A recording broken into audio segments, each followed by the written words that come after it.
નમસ્કાર મિત્રો, હું છું મનીષ ભંડેરી. ગુજરાતની ભાજપ સરકારે સરકારી વીજ કંપનીને ખાનગીકરણ કરવા માટેનો તખતો છે એ તૈયાર કરી નાખ્યો છે.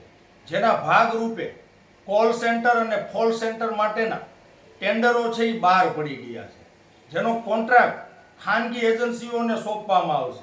એમ તબક્કાવાર આ સરકારી જે વીજ કંપનીઓ છે, જે ગુજરાતમાં 4 વિભાગની અંદર વિભાજિત થયેલી છે, આ ચારેય વિભાગને ખાનગીકરણ કરવા માટે આ ગુજરાતની ભાજપ સરકાર છે એ આગળ વધી રહી છે.